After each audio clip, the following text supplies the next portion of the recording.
तो दोस्तों welcome back. तो भाई फाइनली मैं आ चुका हूँ नारुतो के एक वीडियो के साथ, जिसके लिए भाई सभी लोग बहुत ही ज्यादा रिक्वेस्ट कर रहे थे। So here it is. तो भाई देखो, मैंने टॉप 10 मोस्ट पावरफुल केके गेनकाई के ऊपर तो वीडियो पहले से ही बना के रखी है, तो सबको ऑलमोस्ट बहुत सारे केके गेनकाई के बारे में तो पता ही होगा। पर कुछ ऐसे केके गेनकाई है जो कि इतने ज्यादा पावरफुल है, पर इसके साथ साथ इतने ज्यादा रेयर है कि इनके बारे में तुमने कभी सुना भी नहीं होगा। और एक केके गेनकाई तो भाई इतना ज्यादा रेयर है कि उसे तो सिर्फ हमने एक मूवी में देखा था, जो कि खतरनाक वाला ब्रोकन है। सो ये सारे केके गेनकाई इसके बारे में जानने के लिए वीडियो लास्ट तक जरूर देखना। और हाँ यार, प्लीज सब्सक्राइब करो, क्योंकि हम 80 के सब्सक्राइबर्स के बहुत ही ज्यादा क्लोज है। मेरे लिए नहीं तो एटलीस्ट सुनाने के लिए कर दो यार। तो मेरा नाम है सेंड्रो एंड लेट्स बिगिन। तो भाई नंबर 12 पे केके गेनकाई आता है ryuzetsu का केके गेनकाई, क्योंकि इस केके गेनकाई का नाम ही किसी को पता नहीं है। जिस केके गेनकाई को हमने सिर्फ नारुतो की मूवी ब्लड प्रिजन में देखा था, जिसे ryuzetsu नाम की यूजर यूज कर सकती थी, जो कि एक आनबू थी फ्रॉम कुसागाकुरे विलेज,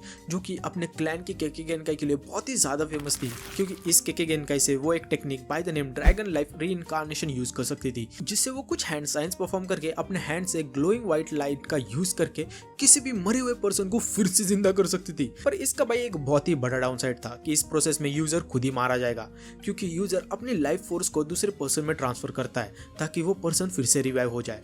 आफ्टर ऑल भाई इसी केके गेनकाई का यूज करके ryuzetsu ने नारुतो को जिंदा किया था जब वो ब्लड प्रिजन मूवी के आखिर में मर गया था। हाँ भाई, यकीन करना थोड़ा मुश्किल है, पर नारुतो इस मूवी के आखिर में जाके मर गया था, जिसे फिर ryuzetsu ने फिर से जिंदा कर दिया था। वरना भाई नारुतो की कहानी तो वहीं पे खत्म हो जाती और फिर हिनाटा भी मेरी हो जाती। Spicy meat. Yeah, boy. Well अब इसके बाद अपना नेक्स्ट केके गेनकाई है स्टॉर्म रिलीज। तो देखो, केके गेनकाई ना मोस्टली क्लैन से ही अटैच्ड होते हैं, मतलब कि केके गेनकाई क्लैन की स्पेशलिटी होती है, जो कि सिर्फ उस क्लैन के लोग ही यूज कर सकते हैं या फिर पोजेस कर सकते हैं। जैसे फॉर एग्जांपल शारिगन हो गया, जो कि सिर्फ उचिया क्लैन वाले लोग ही विल्ड या फिर पोजेस कर सकते हैं नेचुरली। पर स्टॉर्म रिलीज का ऐसा नहीं है, क्योंकि एक ऐसा केके गेनकाई है जिसे कोई भी मास्टर कर सकता है विद प्रॉपर ट्रेनिंग, जिसमें यूजर को पहले वाटर एंड लाइटनिंग रिलीज में स्किल्ड होना पड़ता है, जिससे यूजर फिर स्टॉर्म रिलीज केके गेनकाई को यूज कर सकता है, जिसमें यूजर लाइटनिंग को एक पावरफुल लाइट बीम की तरह शूट कर सकता है, जो कि भाई खतरनाक वाला फास्ट होता है। और भाई ये केके गेनकाई ऐसे आंडू पांडू मत समझना, क्योंकि भाई दारुई जो कि फर्स्ट यूजर था जिसे हमने ये केके गेनकाई यूज करते हुए देखा था, जो कि स्टॉर्म रिलीज को फुल प्रिसीजन एंड किसी भी डायरेक्शन में मूव कर सकता था, जैसे कि हमने दारुई वैसे किंकाकू के फाइट के वक्त देखा था। इतना ही नहीं, अपना भाई मादारा ने तक इस केके गेनकाई का यूज करा था, जब उसने लिटरली इस केके गेनकाई का यूज करके ट्रुथ सीकिंग ऑफ तक को काट दिया था। वो ट्रुथ सीकिंग ऑफ जो कि हर एक निंजुत्सु को नलीफाई कर सकता है। सो भाई स्टॉर्म रिलीज कोई मजाक तो नहीं है, एंड हर कोई विल्ड भी नहीं कर सकता। लाइक इसके अब तक हमें बस 2 यूजर ही पता है। वेल अब इसके बाद नेक्स्ट केके गेनकाई है टाइफून रिलीज। तो टाइफून रिलीज की बात करें तो एक ऐसा केके गेनकाई है जो कि एक्चुअली विंड रिलीज का अल्टीमेट वर्जन है, जिसे हमने सिर्फ एनिमे में ही देखा था, क्योंकि ये केके गेनकाई मांगा में एग्जिस्ट ही नहीं करता। इस केके गेनकाई का यूज करके यूजर ह्यूज टॉर्नेडो को क्रिएट कर सकता है, जो कि अपने आजू बाजू सब कुछ डिस्ट्रॉय कर सकता है। और इस केके गेनकाई का हमें बस एक ही यूजर देखा है बाय द नेम नोवा की, जिसने ये केके गेनकाई का यूज करके सासुके के सुसानो तक को टक्कर दे दी थी। सो नो डाउट भाई ये अच्छा खासा पावरफुल केके गेनकाई तो है। अब इसके बाद next kekkei genkai mud release. I know भाई तुम्हें भी ये सुन के थोड़ा शॉक लग गया होगा कि भाई ऐसा कोई केके गेनकाई एग्जिस्ट भी करता है। लाइक हाँ भाई करता है, जो कि इतना ज्यादा रेयर केके गेनकाई है कि सब बोलते हैं कि ये एग्जिस्ट ही नहीं करता। लाइक सिर्फ एक ही character by the name Hidan ने रियल लाइफ में इस केके गेनकाई को देखा है, एंड वो भी फुल शॉक हो गया था जब उससे ये पता चला था। देखो, इस केके गेनकाई में यूजर ना ग्राउंड को मड में बदल सकता है, एंड उस मड से कुछ भी क्रिएट कर सकता है, काइंड ऑफ वुड रिलीज जैसे। और हमने बस एक ही यूजर को देखा है जो कि एक केके गेनकाई को यूज कर सकता है बाय द नेम अमेयुकी, जो कि 7 निंजा स्वॉर्ड्समैन की एक मेंबर थी, एंड इसे हमने 4th ग्रेड निंजा वॉर के आखिर में भी देखा था। सो इसके बाद नेक्स्ट केके गेनकाई है steel release. So steel release kekkei genkai की बात करें तो भाई ये भी one of the most rarest kekkei genkai है, जिसके बारे में किसी को भी नहीं पता है, जिससे यूजर अपने किसी भी चीज को टच करके स्टील में बदल सकता है। एंड इतना ही नहीं, पर्सन अपने बॉडी तक को स्टील में बदल सकता है, जिससे कोई भी अटैक उसके ऊपर काम ना करे।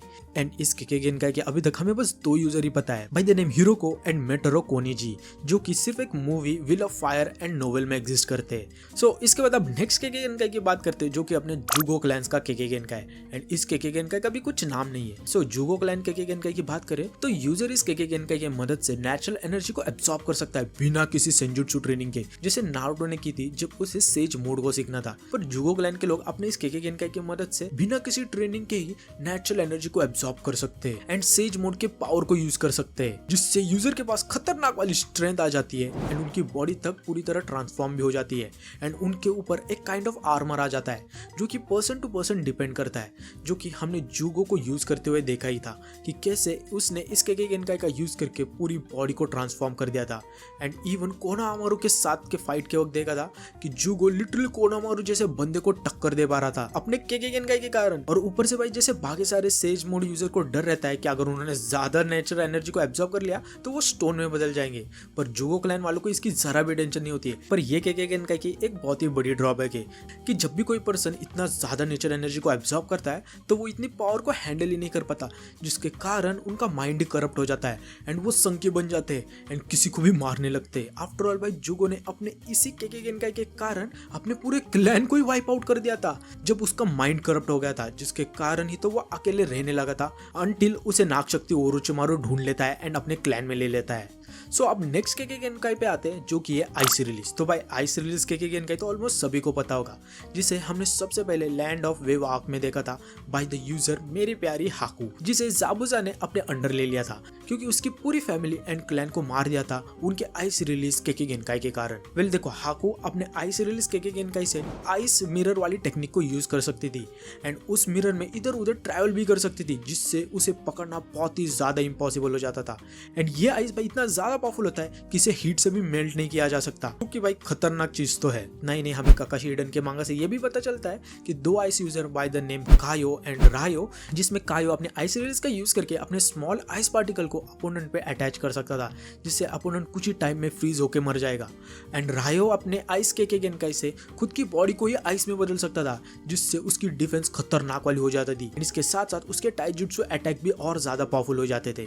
सो नो डाउट भाई ये केके गेनकाई पावरफुल तो है। आफ्टर ऑल भाई इसी केके गेनकाई के कारण यूकी क्लैन को लिटरली वाइप आउट कर दिया था, क्योंकि ये लोग बहुत ही ज्यादा पावरफुल थे एंड सभी लोग इनसे डरते थे, बिल्कुल वैसे ही जैसे उजुमाकी क्लैन से डरते थे। अब इसके बाद नेक्स्ट केके गेनकाई है अपना एक्सप्लोजन रिलीज। तो एक्सप्लोजन रिलीज तो ऑलमोस्ट सभी को पता होगा, जो कि सबसे पहले आपने आर्टिस्ट देदरा को यूज करते हुए देखा था। देखो इस केके गेनकाई से ना यूजर एक्सप्लोजिव चक्र को क्रिएट कर सकता है एंड उससे मैसिव एक्सप्लोजन को बना सकता है। लेकिन इसी केके गेनकाई का यूज करके देदरा अपने क्ले को बनाकर उस क्ले में एक्सप्लोजिव चक्र को इन्फ्यूज करता था, जिससे वो जब चाहे जैसे चाहे उस क्ले को एक्सप्लोड कर सकता था, जो कि भाई बहुत ही ज्यादा खतरनाक तो है। एंड भाई इसी केके गेनकाई का यूज करके आगे जाके देदरा अपने अल्टीमेट आर्ट की टेक्निक यूज करता है, जहां वो अपने बॉडी के हर एक कॉर्नर से एक्सप्लोजिव चक्र को कलेक्ट करता है एंड अपने आप को एक बॉम्ब में कन्वर्ट करता है, जिससे 10 किलोमीटर जो भी होगा वो इंस्टेंटली डिस्ट्रॉय हो जाएगा। लाइक भाई इसी अटैक के कारण सासके तो लिटरली मरते मरते बच गया था। वेल इतना ही नहीं, इसका एक और यूजर है बाय द नेम गारी, जो अपने इस केके गेनकाई को ताइजुत्सु में यूज कर सकता था, जिससे जब भी उसका पंच किसी को भी टच करता था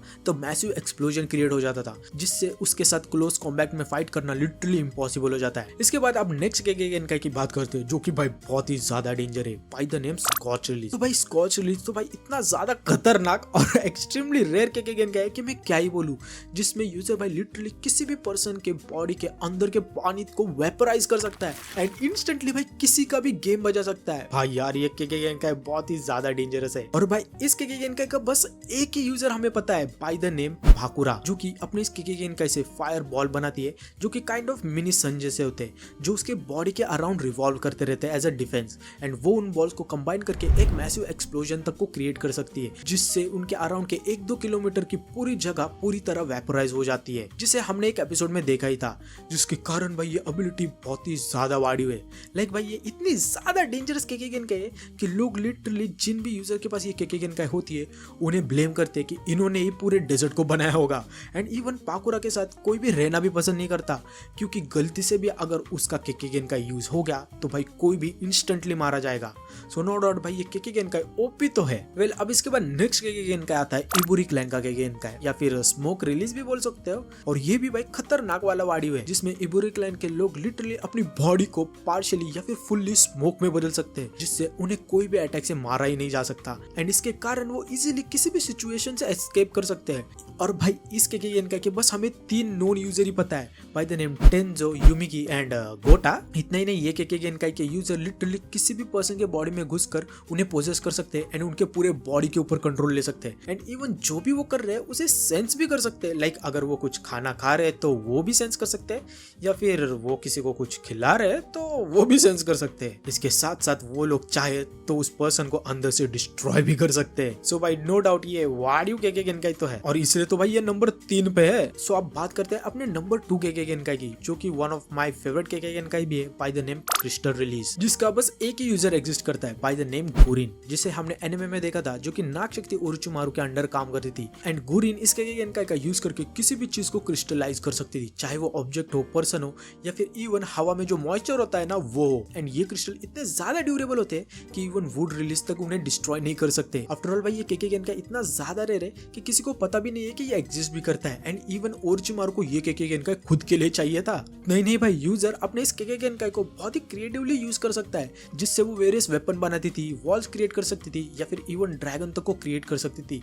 and even flower like crystal structure बनाकर उसे किधर भी प्लांट करके उधर के एरिया में क्या हो रहा है सुन सकती थी और देख सकती थी। ऊपर से इसके साथ साथ इस केके गेनकाई की एक और डेंजरस चीज भी है कि अगर यूजर किसी भी पर्सन को क्रिस्टलाइज करता है तो वो एक पर्सन को पूरे मॉलिक्यूलर लेवल तक क्रिस्टलाइज कर सकता है। मतलब कि अगर वो क्रिस्टल टूटा तो वो पर्सन के भी टुकड़े हो जाएंगे एंड वो डस्ट में बदल जाएगा। सो नो डाउट भाई ये बहुत ही डेंजर केके गेनकाई है, पर इस केके गेनकाई को एक तरीके से रोका जा सकता है बाय यूजिंग साउंड पावर, जिससे वो क्रिस्टल को शैटर करके उससे एस्केप कर सकते हैं। पर अगर तुम इसमें फंस गए तो तुम गए बेटा। सो अब फाइनली बात करते हैं अपने सबसे रेयरेस्ट एंड वाडियो केके गेनकाई की, जिसे हमने सिर्फ एक ही यूजर के पास देखा है, जो कि एक Naruto movie by the name will of fire में था, जिसका नाम था हिरोकू। देखो डार्क रिलीज की बात करें तो इससे यूजर लिटरली किसी भी पर्सन के चक्र को एब्सॉर्ब कर सकता है एंड अपने अंदर स्टोर कर सकता है, या फिर उसे मैनिपुलेट करके अटैक भी कर सकता है। जिसे हमने हिरोकू को देखा है, जो कि अपने हाथ में लगे डायमंड का यूज करके इस एबिलिटी को यूज कर सकता था, जहां वो टॉप वाले डायमंड से लोगों के चक्र को एब्सॉर्ब करता था एंड अपने नीचे वाले डायमंड से वो उस एब्सॉर्ब चक्र को रिलीज कर सकता था इनटू एनी फॉर्म। इतना ही नहीं, पर्सन इस केके गेनकाई का यूज करके लिटरली किसी भी पर्सन के पूरे चक्र को ही निकाल सकता है, जिससे कोई भी पर्सन इंस्टेंटली मर जाएगा, जो कि भाई एक ओटसुत्सुकी लेवल पावर है एंड सिर्फ एक रिनेगन यूजर यूज कर सकता है। पर हिरोकू के पास ये केके गेनकाई बचपन से है एंड शायद से भाई इसीलिए हमने बस एक ही यूजर देखा इस केके गेनकाई का,